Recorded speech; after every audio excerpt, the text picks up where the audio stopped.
புத்திர்பலம் யசோதைரியம் நிர்பயத்வம் மரோகதாஹ அஜாட்யம் வாக்படந்துஞ்ச ஹனுமத் ஸ்மரணாத் பவேத். எல்லோருக்கும் நமஸ்காரம். இன்னைக்கு நாம பார்க்க போற தலைப்பு என்ன அப்படின்னா துணிவே துணை. இந்த நிறைய பேர் பார்த்தீங்கன்னா ஒரு ஒரு சில பேர் ஒரு நிற்பாங்க. அந்த நின்ற உடனே பார்த்த உடனே என்னமோ அவங்கள பார்த்து பயப்படுறது அப்படின்னு சொல்லி தோணும். இதுக்கு தான் என்ன சொல்றா பராசக்தி அங்கே மகாதேவன் பிரபு கிட்ட சொல்றார், பிரபு எந்த இடத்துலையும் யார் ஒருத்தர் சக்தி அப்படின்னு நினைச்சுட்டு தனக்குத்தானே சக்தி இருக்கு அப்படின்னு நினைச்சுட்டு தன்னையும் சொன்ன மாதிரி இருக்கும். அதே நேரத்தில் அவங்களுக்கு தேகத்திலையும் சக்தி இருக்கும். நிறைய பேர் பாருங்க, தேகத்தில் சக்தியே இல்லை, தெம்பே இல்லை அப்படின்னு சொல்லி இருப்பா. அதனால எமக்கு சக்தி இருக்கு, நாம நல்லா தான் இருக்கோம் அப்படின்னு யார் ஒருத்தர் உணராலோ அந்த இடத்துல நான் போய் வாசம் பண்றேன் அப்படின்னு சொல்லி பரமேஸ்வரர்கிட்ட பார்வதி சொல்றாளாம். அதனால யார் ஒருத்தர் ஒரு ஆஜானுபாகுவா நின்றுண்டு மிரட்டுறா மாதிரி நின்றுண்டா கூட அவளை பார்த்து நாம பயப்படக்கூடாது. அதே மாதிரி எந்த ஒரு இடத்துக்கு போய் ஒரு இன்டர்வியூக்கு போனோம், ஒரு கல்யாணத்துக்கு போனோம், எங்க ஒரு விஷயமாக இருந்தாலும் எந்த ஒரு செயலாக இருந்தாலும் நாம போய் பார்க்கறதுக்கு ஒரு சேலஞ்ச் எடுத்துக்கணும். ஆனா இந்த சேலஞ்ச் எடுக்காம சில பேர் பார்த்தீங்கன்னா கல்யாணத்துக்கு நிறைய பேர் கிட்ட சொல்லி வைப்போம், இந்த மாதிரி பையனுக்கு ஒரு பொண்ணை பாருங்க அப்படின்னு சொல்லுவோம். அப்போ பையனுக்கு பொண்ணை பாருங்க அப்படின்னு சொல்லும்போது சொந்தக்காரெல்லாம் கூட பார்ப்பா.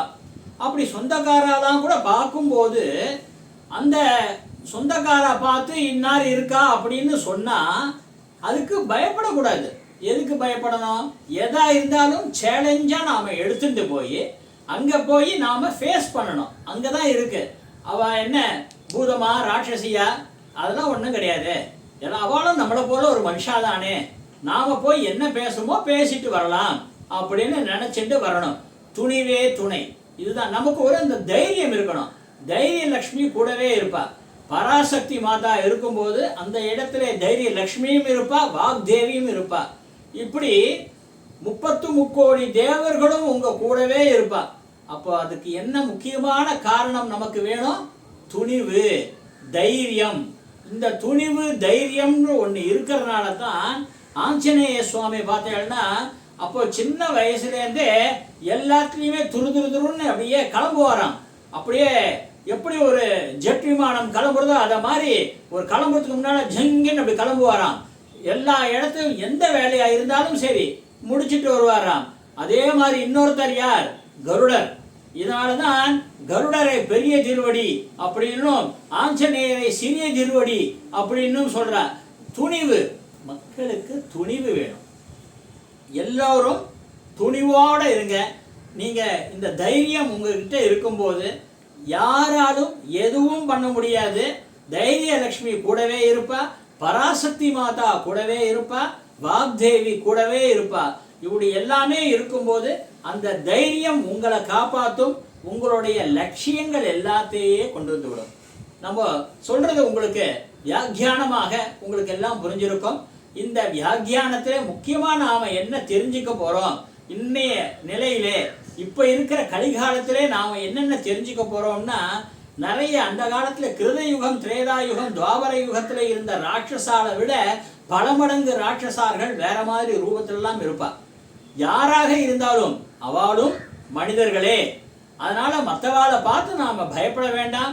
சத்திய தர்மத்துக்கு கட்டுப்பட்டு நம்மளால நாம நம்மளுடைய நித்திய கடமைகளை செஞ்சுட்டு நாம தைரியமாகவே இருந்தால் எப்பவுமே துணிவே துணை கொடுக்கும்.